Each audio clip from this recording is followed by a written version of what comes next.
Have a wonderful day.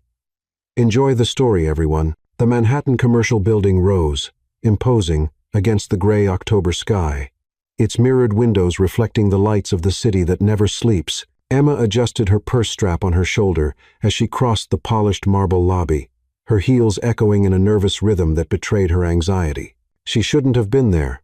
She had 1,000 things to sort out before starting her new job on Monday. But Olivia had begged with that desperate voice that only best friends can use without guilt. "Please, Emma, just drop off a flash drive on the 47th floor. I was on my way, but my car broke down, and I have a meeting in 20 minutes on the other side of town. You'd be saving my life." And there she was, doing a favor for her best friend, while her own nerves were doing the samba in her stomach. Sterling and Partners. Tomorrow, that would be her new professional home. The irony of being in the building next door, delivering documents for a competing firm, didn't go unnoticed. The elevator doors opened with a soft ding, and Emma stepped in. Pressing the button for the 47th floor, the mirrors on the sidewalls reflected her image. Impeccable navy blazer, chestnut hair pulled back in an elegant low bun, nude lipstick that highlighted her green eyes. Professional, confident, at least on the outside. It was just as the doors were almost closing that a masculine hand appeared between them, forcing them open again. "Sorry," said a deep voice with an accent that carried sophistication and something more, something that made Emma's stomach do a little flip. The man who entered the elevator was the kind of presence that filled a room effortlessly. Tall, broad shoulders beneath a perfectly tailored black suit, dark hair with some gray streaks at the temples that gave him an irresistibly mature air. But it was his eyes that caught her off guard. Blue like a stormy ocean, intense, that studied her for a second before he pressed the button for the 52nd floor. "Thank you," he murmured, and Emma caught his masculine scent, wood, spices, and something clean that made her senses awaken. Silence stretched between them as the numbers on the display climbed. 15, 20, 25.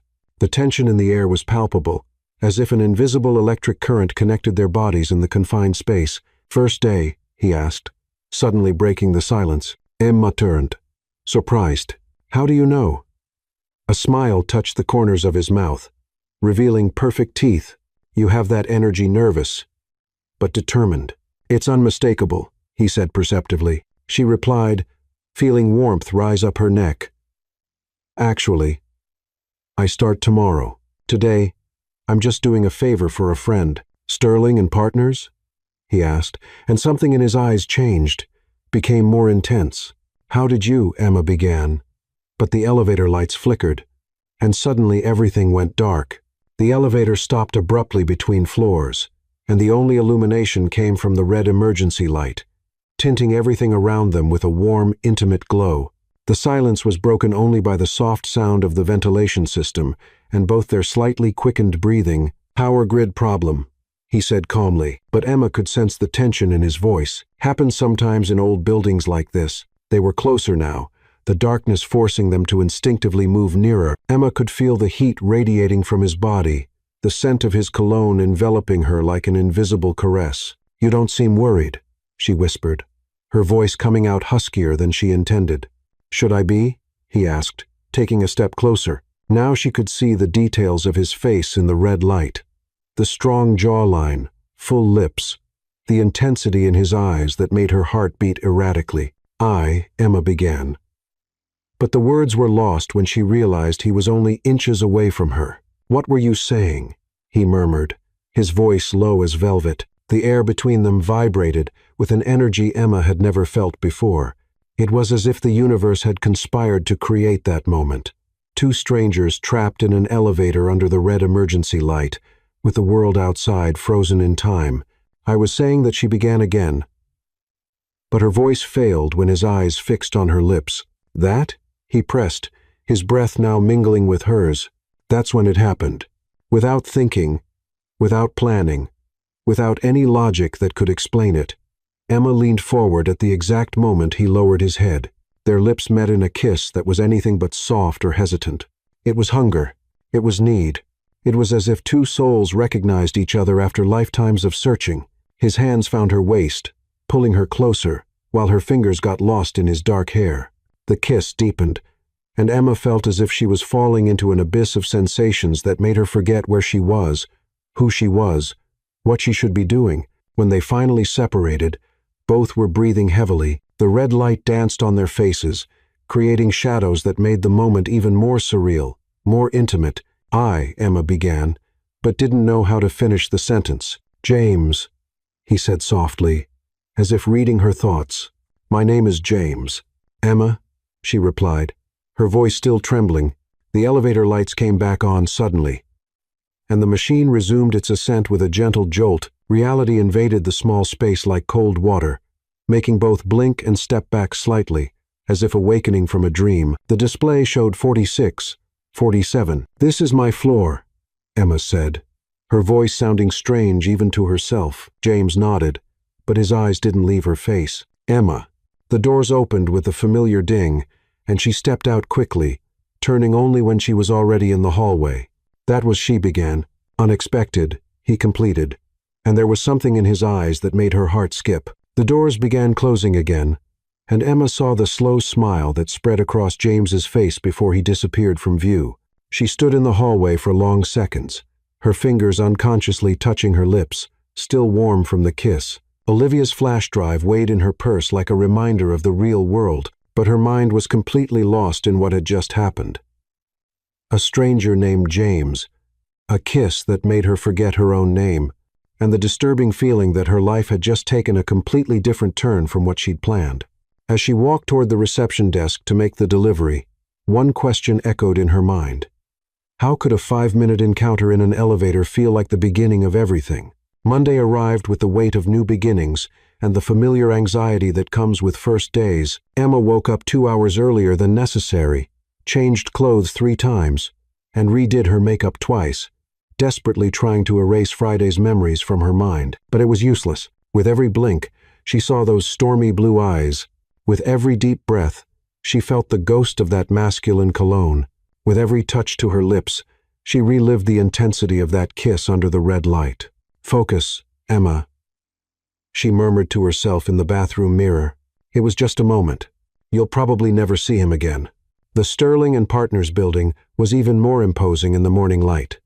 32 floors of glass and steel that housed one of Manhattan's most prestigious law firms. Emma adjusted her leather briefcase as she crossed the black marble lobby, her heels echoing with more confidence than she felt. The reception area on the 28th floor was a spectacle of understated elegance.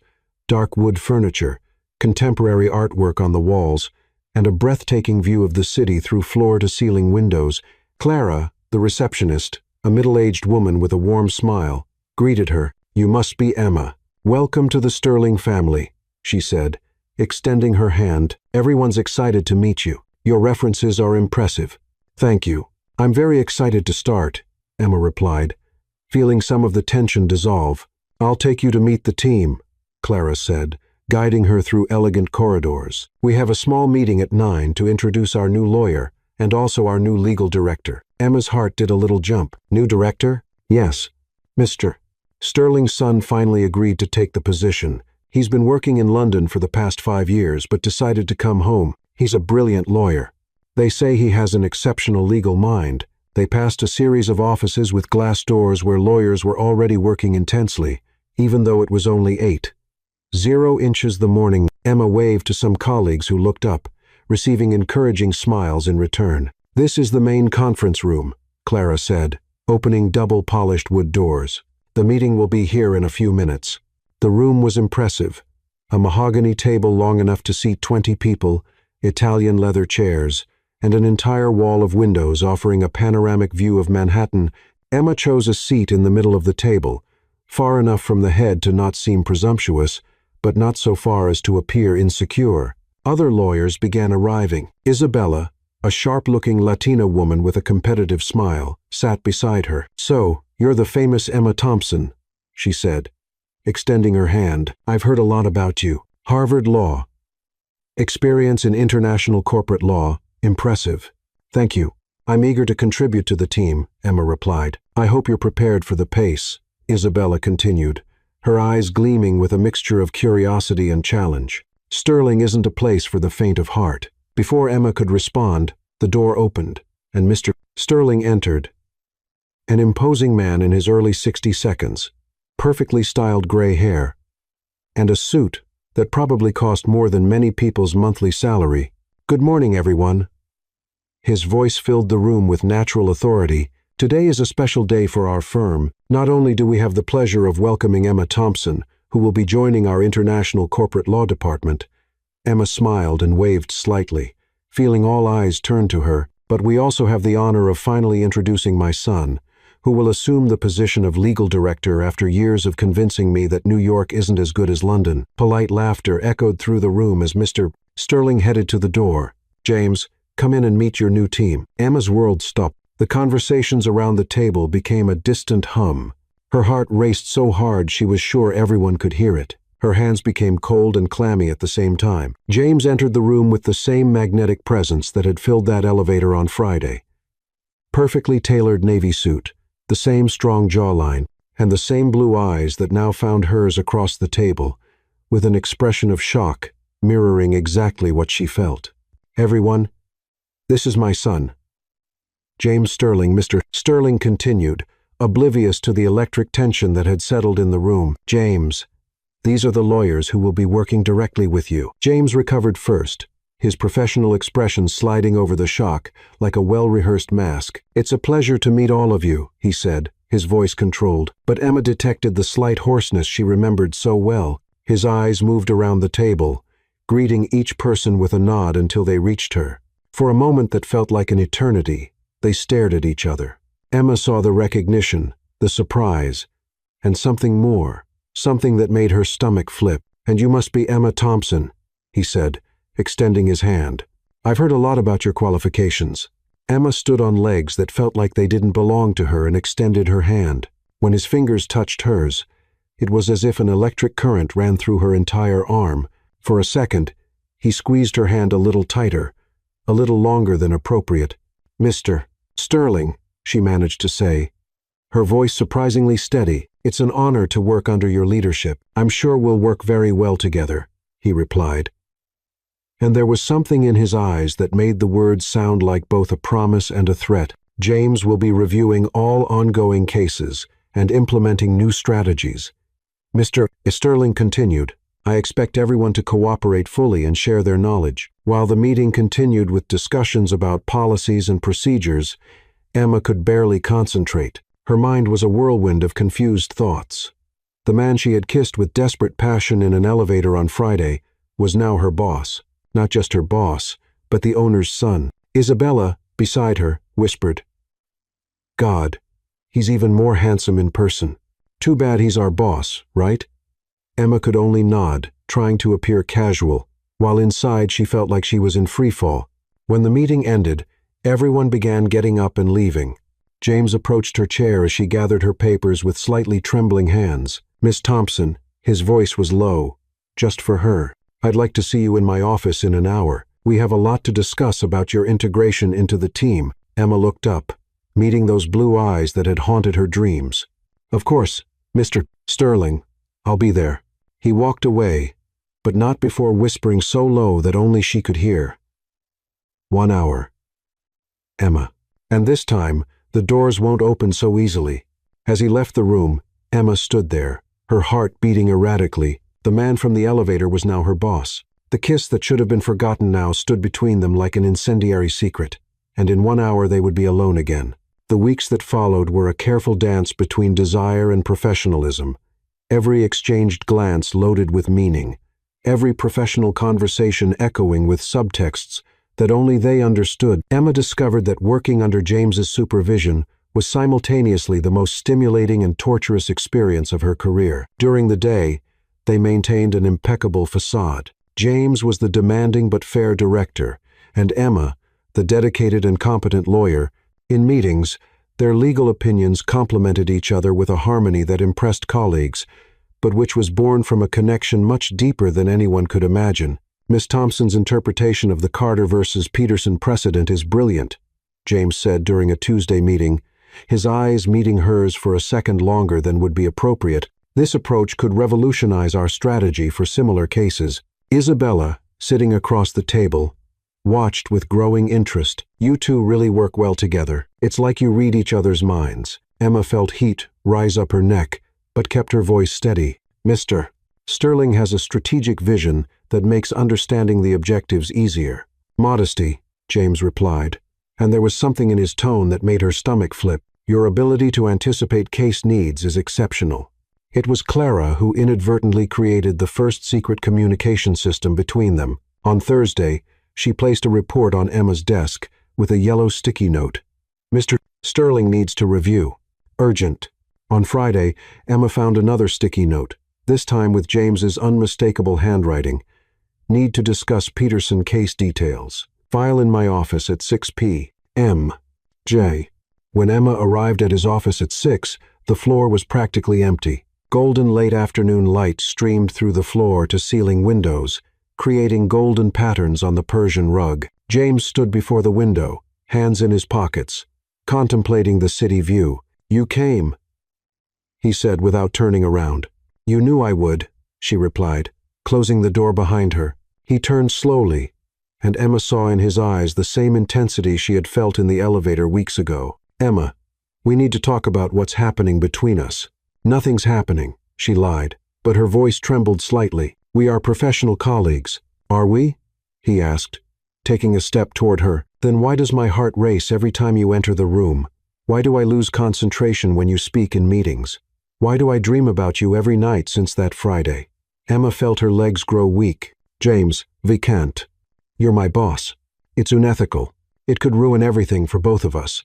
I know, he whispered, now just a meter away from her. Believe me, I know all the reasons why this is a terrible idea, but I can't stop thinking about you. Neither can I, she admitted quietly, and saw his eyes ignite. They stood there, staring at each other, the air between them vibrating with unresolved tension. It was James who broke first, closing the distance between them in 2 quick steps. His hands found her face, thumbs tracing her cheeks. This is crazy, he murmured. Complete madness, she agreed, but her hands were already on his suit lapels. The kiss was inevitable, a collision of repressed desire and weeks of accumulated tension.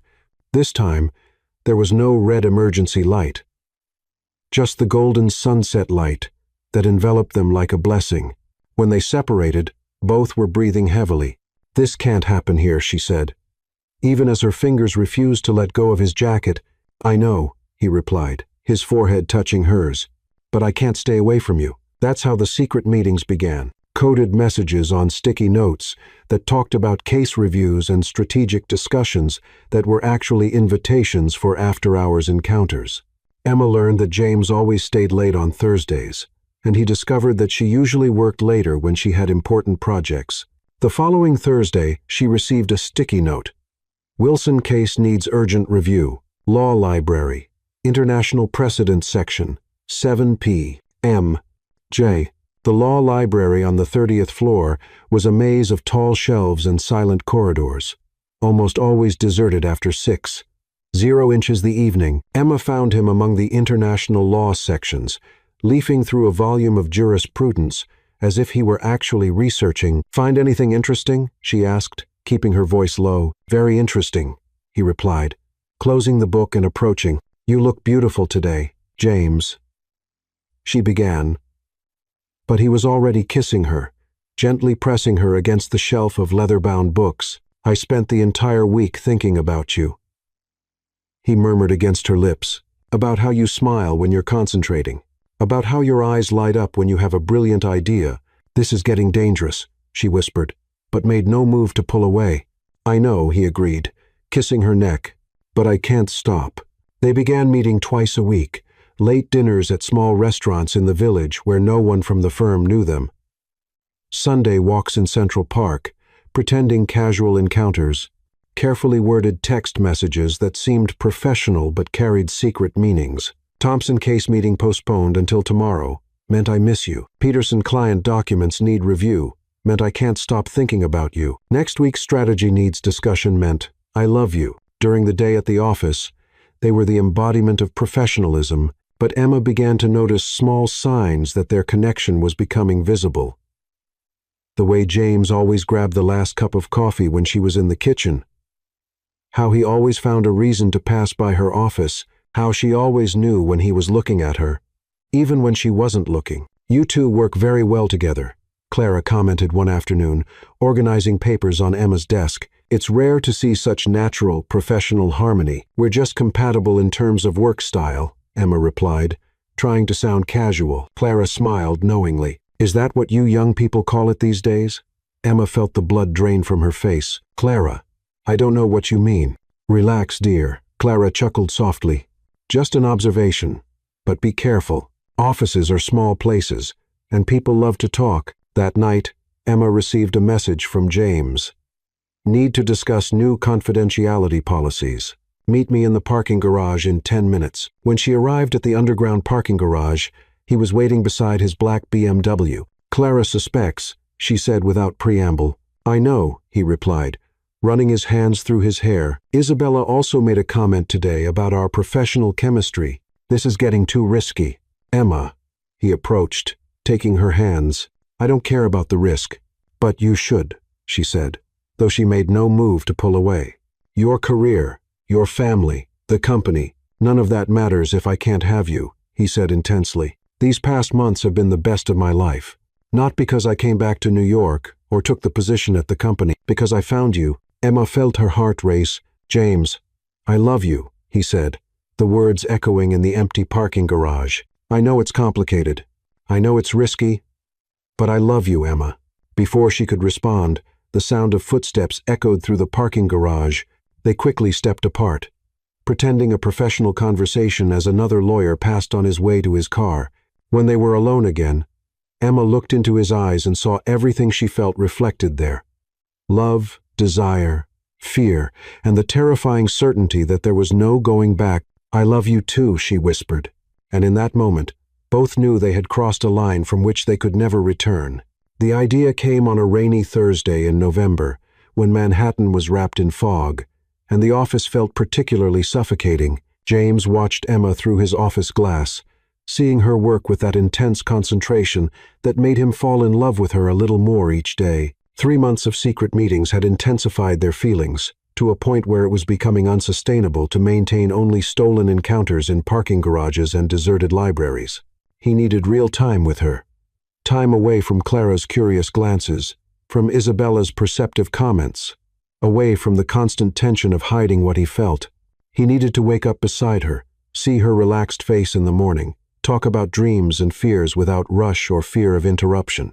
On Friday, Emma received an email that made her heart race.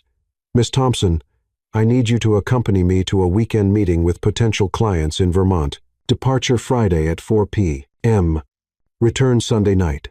Please confirm your availability. J.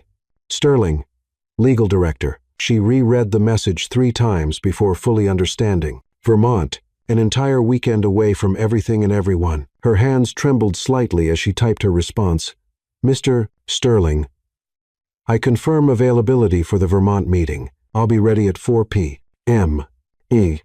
Thompson, at 4:00 the afternoon, Emma was in the lobby with a small travel bag, her heart beating like a drum. James appeared wearing dark jeans and a navy cashmere sweater that brought out his eyes. Seeing him like this, away from the office's formal environment, made her realize how much she had missed simply being with him. "Ready for our meeting?" he asked, a smile playing at the corners of his mouth. "Ready," she replied, and there was a promise in that word that went far beyond work. The 3-hour drive to Vermont was a revelation. Away from the office walls, they talked like never before. About childhood, abandoned dreams, secret fears. James told her about his years in London, about how he always felt pressured to follow in his father's footsteps, about the loneliness of living a life that others expected of him. "And you?" he asked, as they drove through golden autumn landscapes. What did little Emma dream of being when she grew up? "A writer," she admitted, surprising herself with how easily the confession came. "I wanted to write love stories that made people believe in happy endings. And what happened? Life happened. Practicality, financial security, family expectations." She paused. "And you?" What was James's dream before becoming the sterling heir? Architect, he said without hesitation. I wanted to design houses where families would be happy, places that would tell stories through their lines and spaces. There's still time, she said softly. Maybe, he replied, taking her hand, maybe we can discover our dreams together. The inn James had chosen was a dream from a postcard. A wooden stone construction nestled among snow-covered mountains, with smoke gracefully rising from the chimney. The room was intimate and cozy, with a stone fireplace, a king-size bed covered in white comforters, and a window that offered a view of a frozen lake. James, Emma whispered, standing in the doorway. It's beautiful, like you, he said. Closing the door behind them, they dined at the inn's small restaurant, an isolated table by the window where they could see the snow beginning to fall. Candlelight danced between them, creating an intimacy that seemed to wrap them in their own private world. You know what's funny, Emma said, playing with the ring on her finger. I never thought I could feel so complete with someone. Complete? James repeated, his intense eyes fixed on her face, like all the pieces of me that I didn't know were missing suddenly fell into place. She stopped, blushing. That must sound ridiculous. No, he said, reaching for her hand across the table. It sounds like exactly what I feel. Too. Back in the room, they stood facing each other, suddenly aware that they were truly alone, without rush, without fear of being discovered. The tension between them was different now, no longer furtive or desperate, but deep and full of promises. James lit the fireplace while Emma watched from the window as the snow fell more intensely. The flames soon began to dance, filling the room with golden light and warmth. Come here, he said softly. She approached, and he pulled her into his arms, kissing her with a tenderness that made her melt. This time, there was no urgency, just the deep need to be completely one with each other. They settled on the rug in front of the fireplace. She nestled in his arms, watching the flames dance on the walls. Emma, James said, his voice rough with emotion, I need to tell you something. She turned to face him, seeing the vulnerability in his eyes. I've never felt this before, he continued. Never knew it was possible to love someone like this. Like you're the air I breathe. Like nothing else in the world makes sense without you. Emma felt tears form in her eyes. James, I love you, he said, as if the words were torn from the depths of his soul. I love you completely, desperately, in a way that scares me and completes me at the same time. I love you, too, she whispered, her voice trembling with emotion. I love you beyond what I thought it was possible to love someone. They kissed in front of the fireplace, and it was different from all previous kisses. There was no desperation or rush, just the deep certainty that they belonged to each other. Saturday dawned with sun shining on fresh snow. They walked hand in hand along icy trails, laughed like children making snow angels, shared hot chocolate in a small cabin in the middle of the mountains. I could stay like this forever, Emma said, watching James try to make a perfect snowball. Who says we can't? He replied, throwing the snowball that hit her shoulder. She laughed, grabbing handfuls of snow for retaliation, and soon they were running through the snowy field, laughing until they were breathless. That night, sitting again in front of the fireplace, James took her hands in his. Emma, I know our situation is complicated. I know there are obstacles, risks, people who might not understand, but I want to face all of that with you. What are you saying? I'm saying I don't want to hide anymore. Not from ourselves, not from our feelings. We'll find a way to make this work. Emma looked into his eyes and saw her own determination reflected there. Together, he confirmed, kissing her forehead. Whatever happens.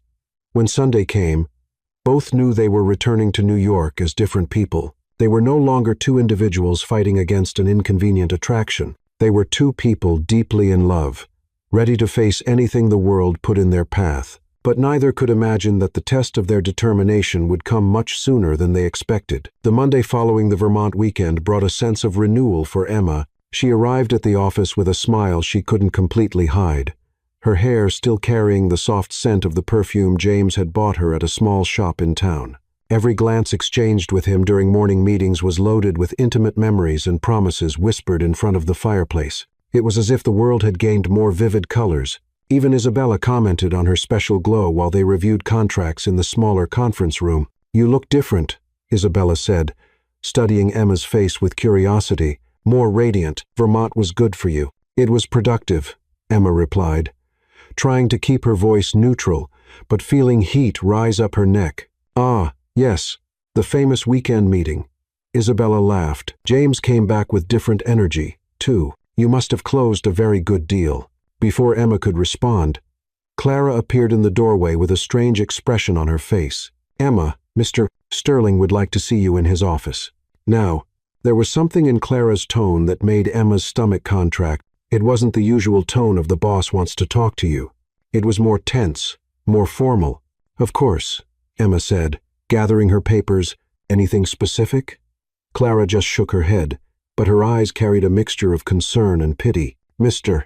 Sterling's office was on the executive floor, an imposing space with a panoramic view of Manhattan and furniture that cost more than most people's annual salary. Emma knocked on the polished mahogany door and heard the deep voice inviting her to enter. Mr.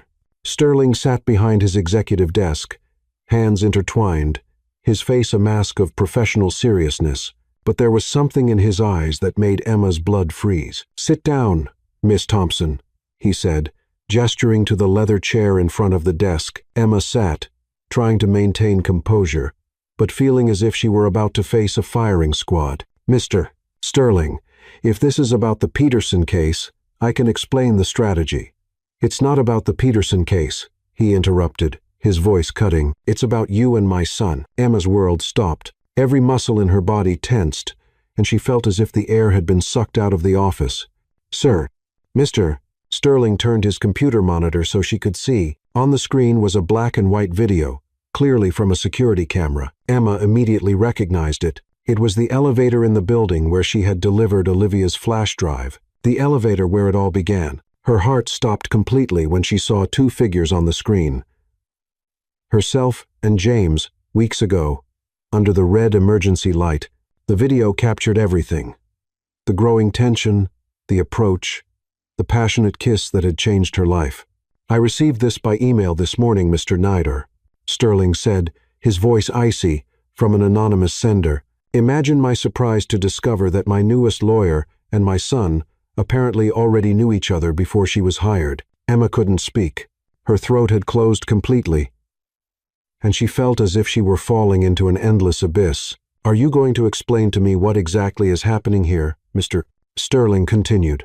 "Because from my perspective, this looks like a serious violation of professional ethics. Did you lie in your interview? Did you omit relevant information about your connection with my son?" I. Emma tried to form words, but her mind was in total panic. "Because if you think you can use a personal connection with James to advance your career, or if you imagine you can manipulate the Sterling family situation for your own ends, that's not it." Emma finally exploded, finding her voice. "It wasn't planned. I didn't even know who he was." "So, you admit there's something between you two?" Before Emma could respond, the office door burst open. James entered like a hurricane, his face a mixture of anger and determination. "Dad, we need to talk," he said, not even looking at Emma initially. "James, you can see I'm in the middle of an important meeting with the woman I love," James said firmly, finally looking at Emma with an expression that mixed apologies and determination. "And if you have a problem with that, you should be discussing it with me, not with her." Mr. Sterling slowly stood up, his face turning red. "What did you just say?" "I said I love Emma Thompson," James repeated, moving to stand beside her chair. "And before you start with accusations of unethical behavior or manipulation, let me clarify the facts." Emma looked at James with a mixture of terror and admiration. He was literally putting himself between her and his father's wrath. "What you see in that video happened weeks before Emma was hired," James continued, his voice steady. "It was a completely chance encounter. She was doing a favor for a friend. I was returning from a meeting. We got stuck in the elevator due to an electrical failure. And you decided to get to know each other better?" Mr. Sterling asked sarcastically. "We decided to be human," James replied. "Yes, there was immediate attraction. Yes, we kissed, but neither of us knew about the professional connection that would exist later. And when we found out," James looked at Emma, and she saw all the love he felt for her reflected in his eyes. "We tried to keep our distance. We tried to be just professional, but we couldn't. Because," he continued, turning to his father, "when you find the person you love, When you find someone who completes you in a way you didn't even know was possible, you don't just give up. The silence in the office was deafening. Mr. Sterling looked between James and Emma, his expression unreadable. "You're telling me," he said slowly, "that you compromised this company's integrity, put our reputation at risk for an office romance." "I'm telling you I fell in love," James said simply, "and that Emma is the best lawyer this company has ever had. Her work speaks for itself. And any insinuation that she got this job through personal connections is not only false, but insulting." Mr. Sterling sat heavily in his chair, running his hands over his face. "And now," he asked, "what do you two intend to do? Because someone out there knows about you two, someone who decided to share this information with me, and if it reached me, it can reach others."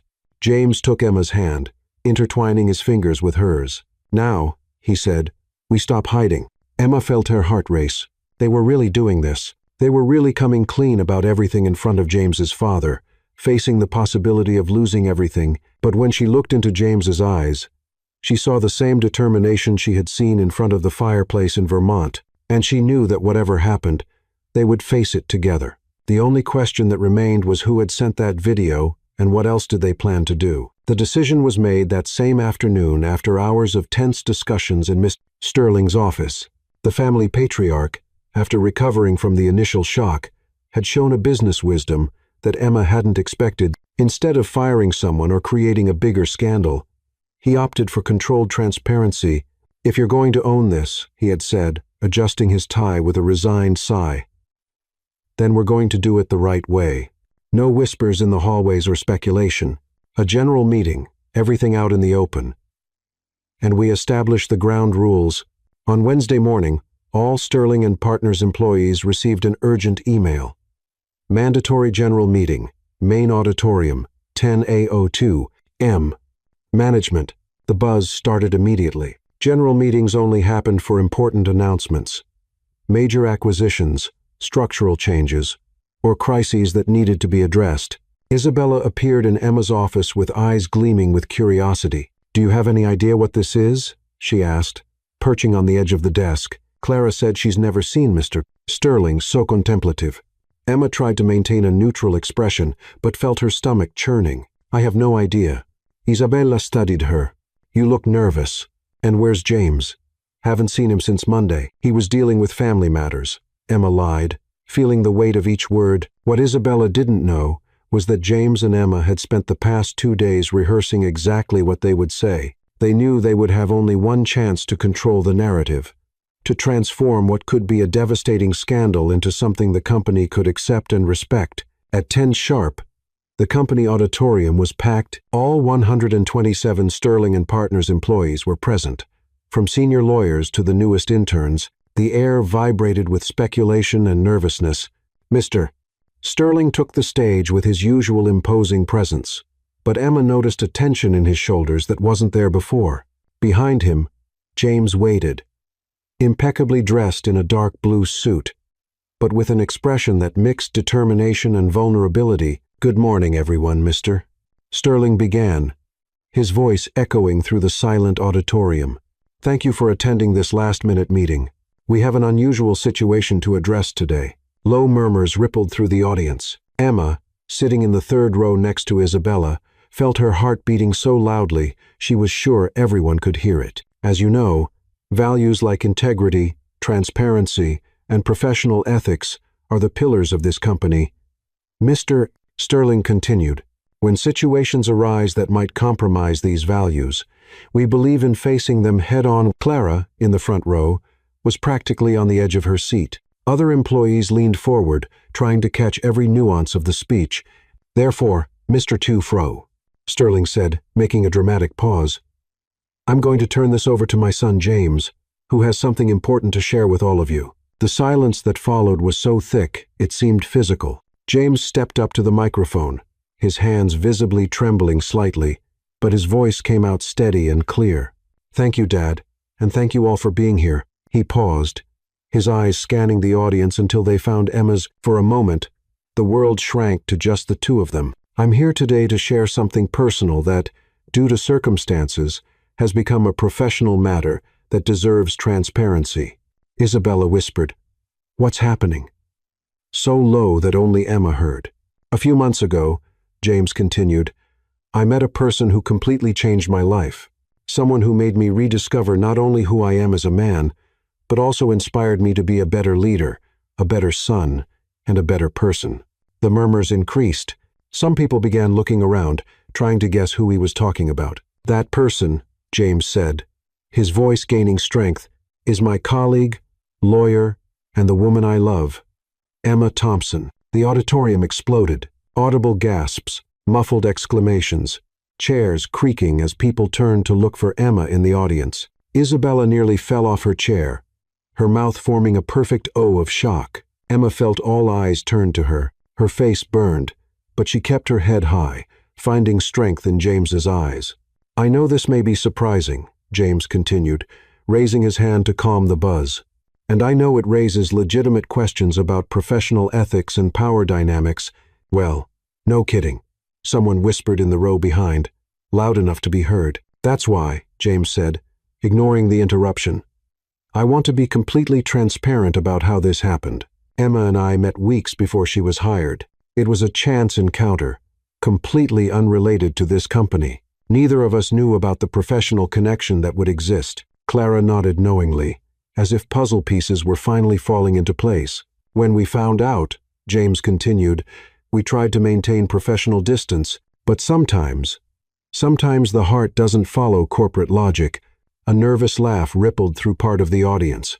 "I want to make absolutely clear," he said, his voice becoming firmer, "that Emma Thompson got this job based purely on her exceptional merit. She's one of the most brilliant legal minds I've ever met, and any suggestion otherwise is not only false, but insulting." Emma felt tears form in her eyes. The love and pride in James's voice moved her deeply. "Our relationship doesn't compromise our ability to work professionally," James continued, "but we understand it creates a situation that needs to be carefully managed. Mr.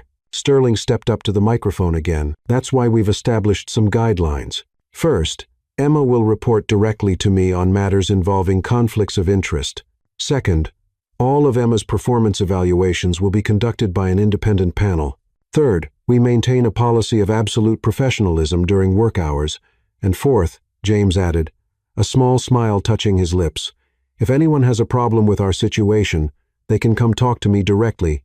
The auditorium fell silent for a moment. Then, surprisingly, Clara began to applaud. Slowly, others joined in until the entire auditorium was clapping. Isabella turned to Emma with wide eyes. "Girl, you hit the jackpot. How did you keep this secret?" "It wasn't easy," Emma admitted, her voice still trembling with emotion. "Questions?" Mr. Sterling asked when the applause died down. Daniel, a senior lawyer, raised his hand. "Does this affect the command structure? Hierarchical issues?" "Good question, Mr. Sterling replied. "For now, the structure remains the same with the safeguards I mentioned." "What if you break up?" someone asked anonymously from the back. James looked directly at Emma. "We're not going to break up," he said simply. The confidence in his voice made Emma's heart race. When the meeting ended, Emma was surrounded by colleagues. Most were genuinely happy, some curious, others clearly shocked. But as the minutes passed, she realized the general reaction was much more positive than she had feared. "So that's what was happening," Clara said, hugging her. "I knew there was something. You two practically radiated chemistry." Isabella shook her head, still in a state of shock. "And here I was thinking you were being discreet about some casual romance. Girl, you caught the boss." But as the initial excitement faded, one question remained in Emma's mind. Who had sent that video? And now that everything was out in the open, what other moves would this mysterious person make? 3 months had passed since the big company announcement, and life had found a new rhythm. Emma and James's relationship, now public, had become part of Sterling and Partners' culture. They were respected professionally and admired personally, proving day after day that love and professional competence could coexist harmoniously. It was a Friday in March, when the mystery finally unraveled in a way neither of them could have predicted. Emma was leaving the office late, her arms loaded with cases to review over the weekend, when she decided to stop by the building where it all began. Olivia had forgotten some important documents in her office and asked Emma to pick them up, an irony that didn't go unnoticed. considering it was a similar favor that had changed her life forever. The building lobby was almost empty at 7:00 the evening, lit only by security lights and the soft glow of the reception desk. Sarah, the night receptionist, was at her usual desk, typing on her computer with a concentrated expression. "Hi, Sarah," Emma greeted, approaching the desk. "I came to pick up some documents for Olivia Peterson from the 47th floor." Sarah looked up, and Emma noticed something strange in her expression.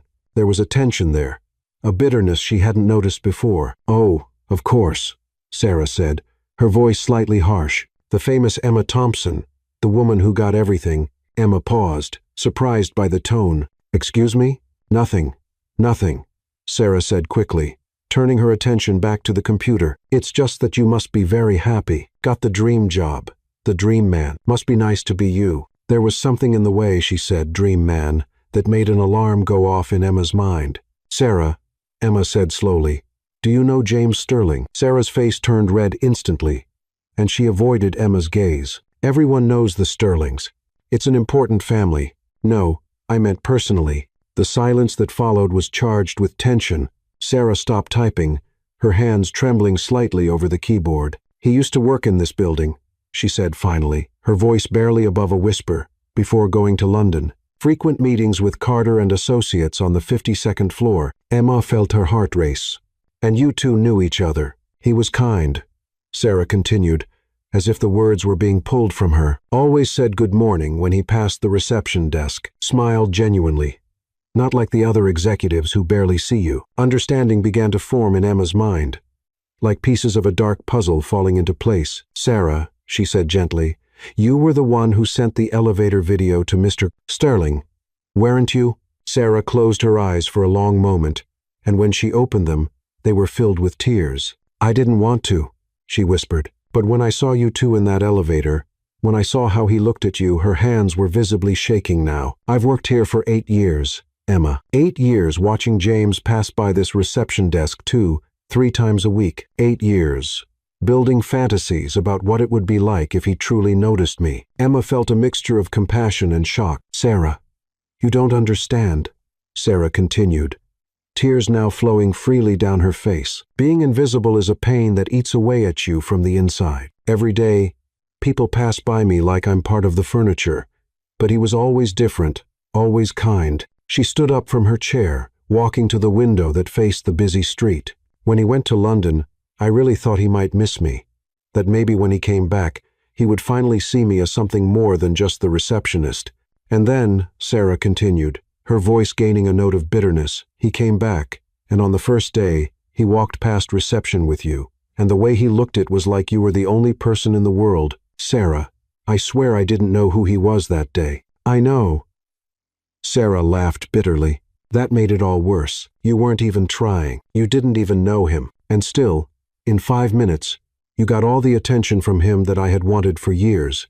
She turned, facing Emma with eyes red from crying. "When I saw the security camera video, when I saw you two kissing, I lost my mind. I thought if I showed it to his father, if I created a scandal, maybe he would realize you weren't good for him, that you were just another opportunist. But that didn't happen," Emma said gently. "No," Sarah whispered. "It only made him love you more. It only proved he was capable of fighting for you. And I realized that never in my entire life would anyone love me like that." The silence that followed was broken only by the sound of traffic outside, and Sarah's irregular breathing. "Sarah," Emma said, approaching slowly, "I understand the pain of feeling invisible more than you imagine." "How could you understand?" Sarah asked, her voice rough. "You have everything. You think it was always like this?" Emma asked softly. "You think I grew up feeling special? I spent most of my life thinking I wasn't enough, smart enough, pretty enough, interesting enough." Sarah looked at her with surprise. "The difference," Emma continued, "is that I learned my worth doesn't come from other people's validation. It comes from within, from knowing who I am, regardless of who sees me or doesn't see me." "It's easy to say when you have James Sterling loving you," Sarah replied, but her voice had lost some of its bitterness. "James doesn't complete me, Sarah. He complements me. There's a difference. I was already complete when I met him. That's why it worked." Sarah sat heavily in her chair, suddenly looking much older. "I ruined everything, didn't I?" she asked. "My job, my reputation, everything." Emma thought for a moment, then surprised herself with her next words. "No." Sarah looked at her, confused. "You made a mistake," Emma said. "A mistake driven by pain and loneliness, but that doesn't define who you are. You're not going to sue me? Not going to tell your boyfriend? Building security?" Emma shook her head. "But I have one condition." Sarah waited, tense. "You're going to seek help. Therapy, support groups. Something to help you deal with these feelings of invisibility in a healthy way." Sarah nodded vigorously, tears of relief now rolling down her face. "And Sarah," Emma added, heading toward the door, "you're not invisible, not to the people who really matter, but you need to learn to see yourself first." As she left the building, Emma felt strangely at peace. The mystery had finally been solved, but more importantly, she had found a way to transform hurt into healing, anger into compassion. When she told James later that night, he was silent for a long time. "You forgave her," he said finally, admiration in his voice. "I forgave myself," Emma corrected, "for all the times I felt invisible, inadequate. Sarah just reminded me how far we've come." James pulled her into his arms, kissing the top of her head. "One more reason to love you even more," he murmured. And so, the last obstacle from their past was finally put to rest, not with anger or revenge, but with the transformative power of understanding and forgiveness. 6 months after the incident with Sarah, life had settled into a sweet and familiar routine. Emma and James had moved into an incredible apartment on the Upper East Side with huge windows that offered views of Central Park and a kitchen where they spent Sundays preparing dinners for two. Their relationship had become an example at the company. Professional at work, passionate at home. James had been strangely agitated for the past 2 weeks, but Emma attributed it to the complex case they were working on together, an international merger process that required long hours and meticulous attention to detail.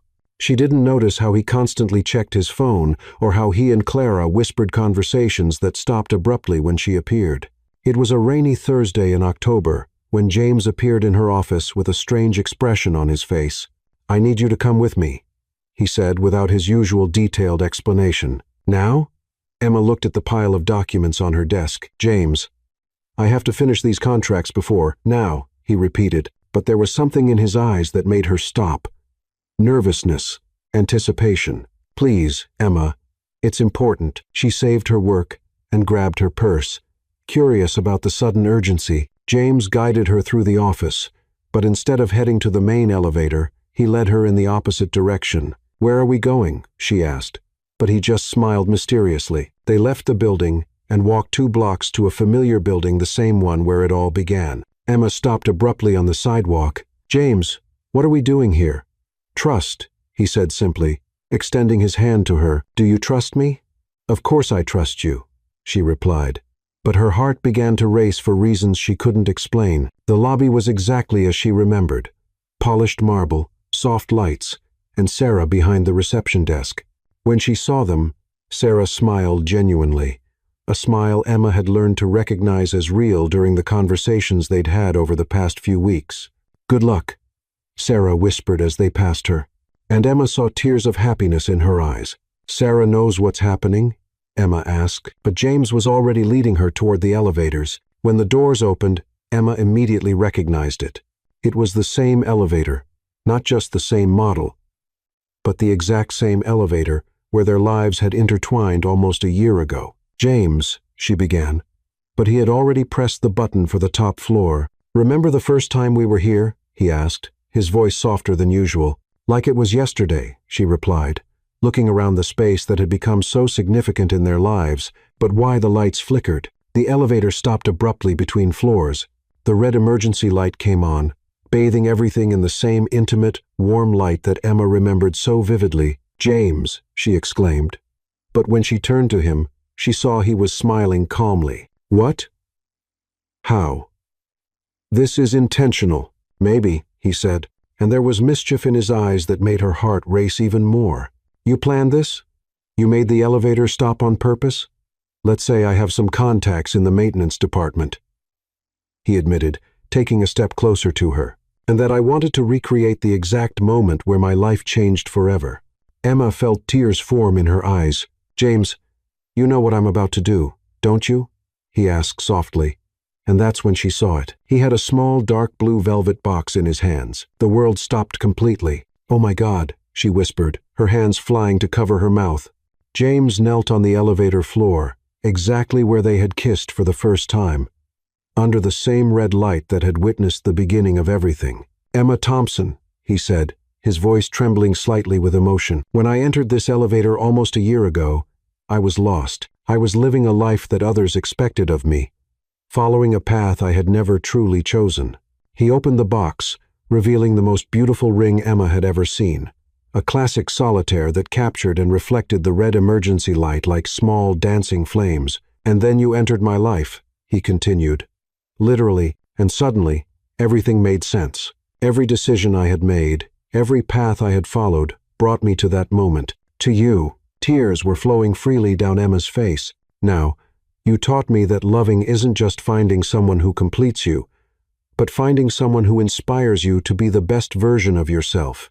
You made me want to be the man who deserves your love." "James," she whispered, her voice broken with emotion. "Emma, my love, my partner, my best friend," he said, holding the ring with one hand and taking her hand with the other. "Will you marry me? Will you get into all the wrong elevators of life with me, if it means we'll be together?" For a moment that seemed like an eternity, Emma couldn't speak. She was completely overwhelmed by the perfection of the moment, by the thoughtfulness of the gesture, by the depth of love she saw in his eyes. "Yes," she finally managed to say, her voice little more than a whisper. "Yes, yes, 1,000 times. Yes." James slipped the ring onto her finger with hands trembling from happiness and relief. It was a perfect fit, as if it had been made specifically for her, which she realized it probably had been. They kissed there on the elevator floor under the red emergency light, and it was as if they were reliving that first kiss, but with all the depth and certainty that true love brings. When they separated, both laughing and crying at the same time, James pressed a button on his phone. Immediately, the elevator's normal lights returned, and the machine resumed its ascent. "You really planned every detail," Emma said, admiring the ring that now sparkled on her hand. "Every second," he confirmed, kissing her forehead. "I wanted it to be perfect." The elevator reached the top floor, and when the doors opened, Emma almost fainted from surprise. The entire hallway was decorated with gold and red balloons. Rose petals formed a path to a room where she could see twinkling lights, and standing there, waiting with huge smiles, were all her colleagues from Sterling and Partners, her family, friends. Even Olivia was there, holding a bouquet of flowers. "Surprise!" everyone shouted when she appeared, and Emma realized that James had planned not just the proposal, but a complete engagement party. Clara approached with tears in her eyes. "Honey, we couldn't keep it a secret. We're so happy for you." Isabella appeared beside her, practically bouncing with excitement. "Show us the ring! Show us the ring!" As Emma extended her hand, hearing gasps of admiration and feeling hugs and congratulatory kisses, she looked at James. He stood a little apart, watching her with an expression of pure adoration. "How did you manage to organize all this?" she asked when she finally managed to reach him. "Love," he said, pulling her into his arms. "When you want to spend the rest of your life with someone, there's no obstacle too big to overcome." And there, surrounded by all the people they loved, Emma knew she had found not just her great love, but her partner for all the adventures yet to come.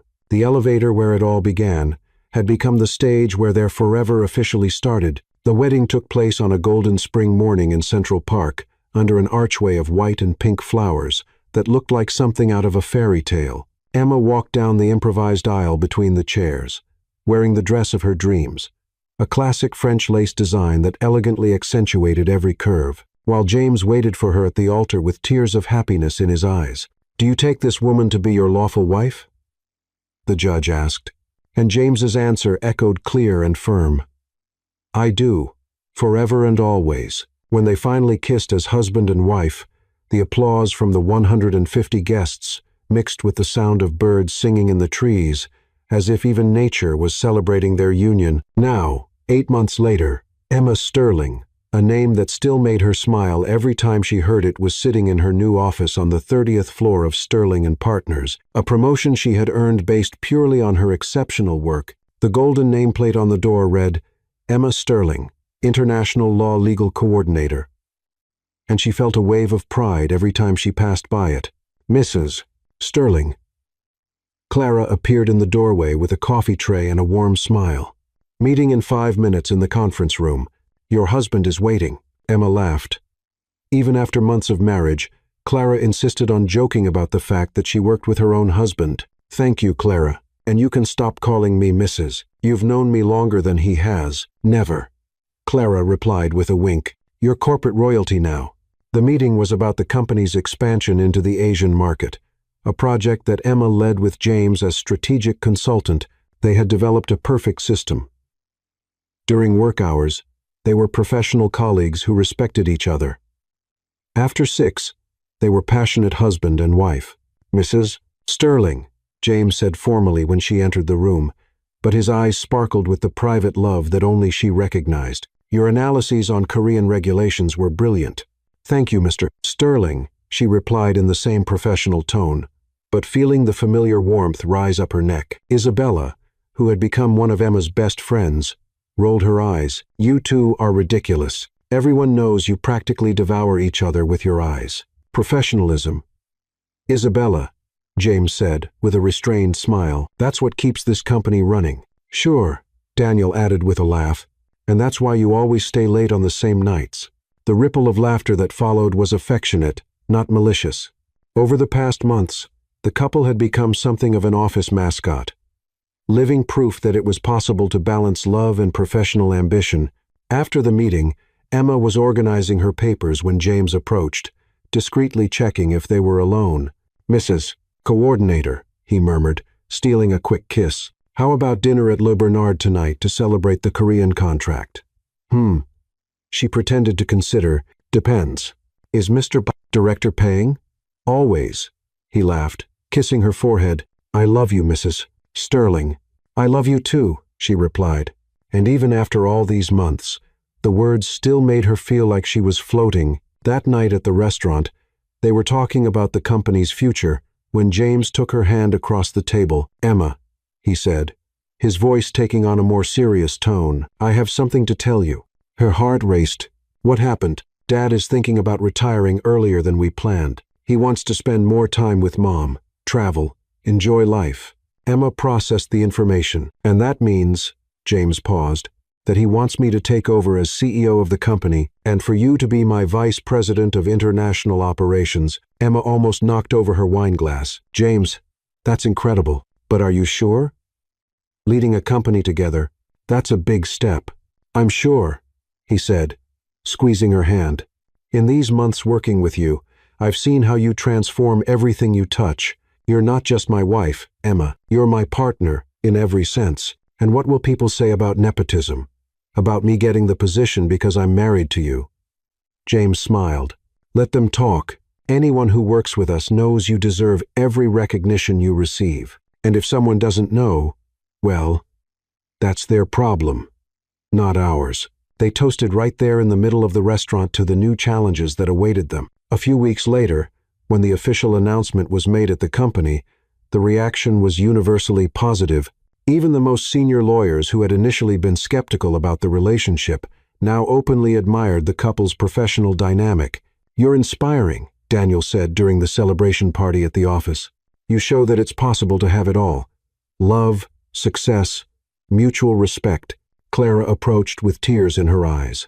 I'm so proud of you both. It's like watching a fairy tale unfold in real life. Later that night at home, Emma and James were cuddling on the couch, watching the rain beat against the apartment windows. Do you think we're trying too hard? She asked, nestled against his chest. Marriage, company, all this pressure to be the perfect couple? James kissed the top of her head. There's no such thing as a perfect couple, love. There are couples who choose to work together, grow together, face challenges side by side, and that's what we are. That's what we choose to be every day, he replied. When I wake up in the morning and see you beside me, when I see you shine in a meeting, when we disagree about some strategy and find a solution together, when you remind me of who I really am when the corporate world tries to make me forget." Emma turned to look at him. "You know what's funny? When I was little, I used to dream about Prince Charming and castles. I never imagined my fairy tale would be built with contracts, board meetings, and Excel spreadsheets." James laughed. "And elevators. Don't forget the elevators." "I could never forget the elevators." She smiled, remembering how it all began. "They're our trademark." Speaking of trademarks, James said with that mischievous tone she had learned to recognize, "What do you think about maybe expanding our family, creating a new generation of Sterlings?" Emma felt her heart race. They had talked about children before, but always as something distant, future. "Are you saying I'm saying I want everything with you, Emma? Company, home, children, adventures, challenges, everything." She kissed him deeply, feeling like her heart might explode with happiness. "Then, let's create our own dynasty," she murmured against his lips. "A dynasty of love, success, and malfunctioning elevators. The best dynasty of all," he agreed. And there, embraced on the couch while the rain sang a soft song against the windows, Emma knew she had found not just her great love, but her partner to build an empire of realized dreams. The future had never seemed so bright, so full of infinite possibilities they would explore together, hand in hand, heart to heart. A year and a half later, CEO Emma Sterling's office was a perfect reflection of her life. Elegant, functional, and filled with personal details that told the story of a woman who had achieved everything without losing her essence. Photos of her and James from travels around the world decorated a shelf alongside professional awards and a small plant he had given her as a gift on her first day as CEO. But the centerpiece of the decoration was a framed picture of the elevator where it all began, accompanied by a golden plaque. Sometimes the right path starts with the wrong elevator. Emma was in her 38th week of pregnancy, her round and prominent belly making her need to sit a little farther from her desk to work comfortably. She had insisted on working until the last possible week, personally supervising the company's successful expansion into 3 new Asian countries. "Mrs. CEO." James appeared in the doorway, using the title with the same playful tone he'd used since she had taken command of the company 6 months ago. "How are the 2 most important women in my life feeling today?" Emma looked up from the report she was reviewing, one hand automatically moving to caress her belly. "Sophia is restless today. I think she inherited your impatience." "My impatience?" James approached, kissing her forehead before kneeling to talk to her belly. "Hello, little princess. Daddy here. Can you give Mommy a break? She's trying to run an empire here."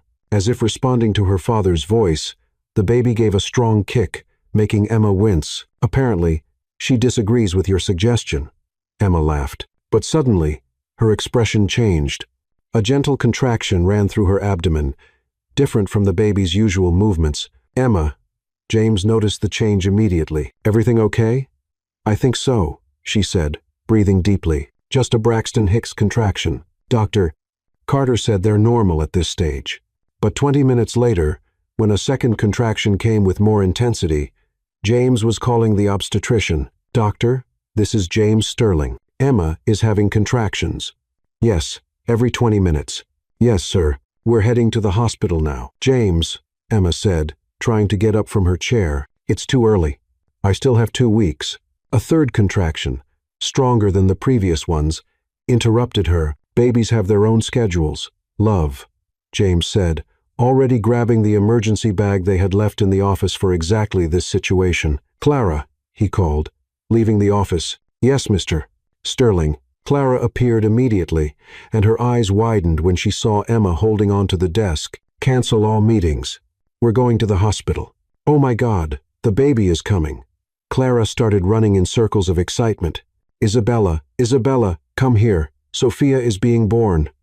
Within minutes, half the office was in an uproar. Isabella appeared with water. Daniel offered his car, and even Mr. Sterling, now officially retired but still frequenting the office, appeared with an anxious grandfather expression. Come on, James said, helping Emma walk slowly. "The car is waiting downstairs."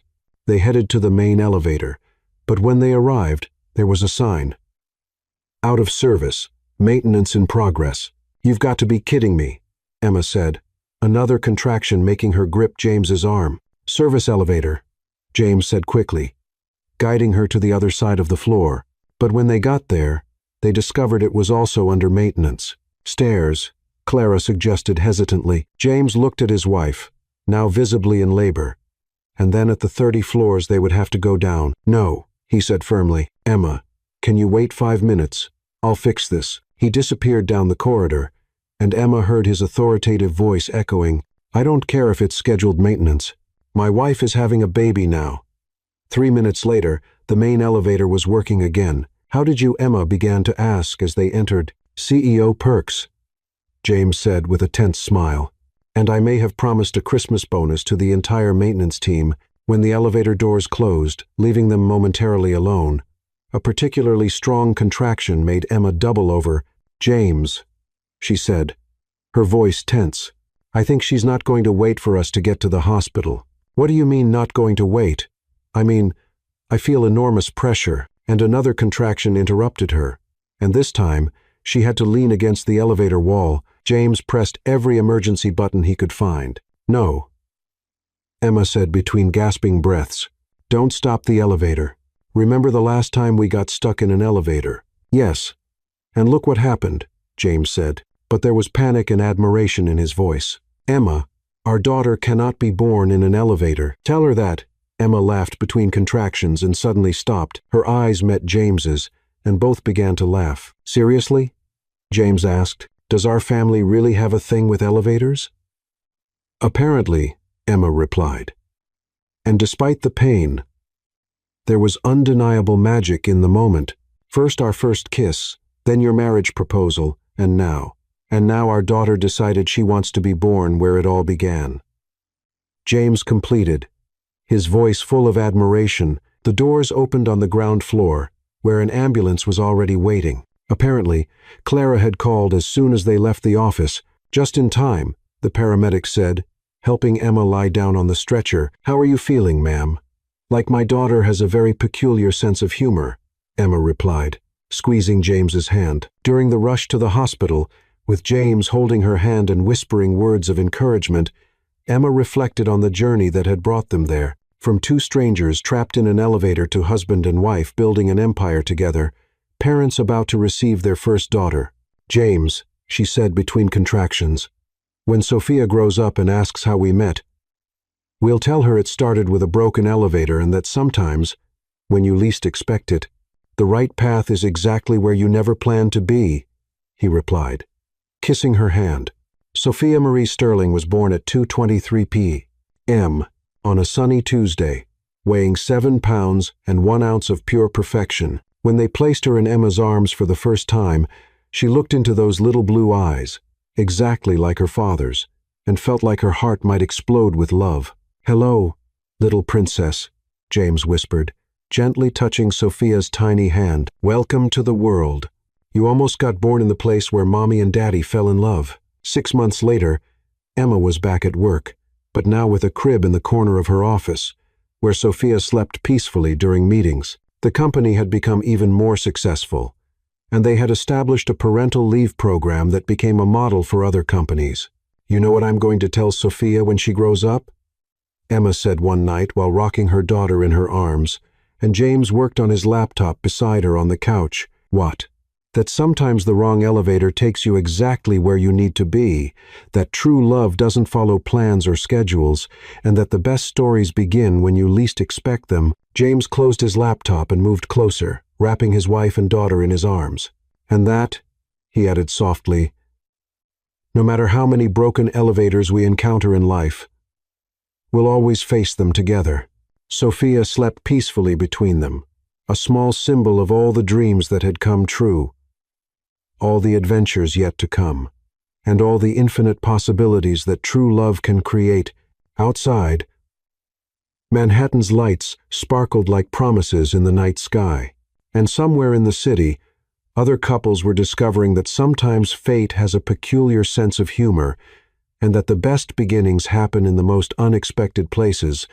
And so, Emma discovered that sometimes the best destinations aren't found on the maps we plan, but in the unexpected detours that the heart leads us to take. She had entered that elevator as an anxious young lawyer and emerged as a woman who knew that true love doesn't follow scripts. It creates its own, because maybe, in the end, we're all looking for that wrong elevator that takes us exactly where we were always meant to be.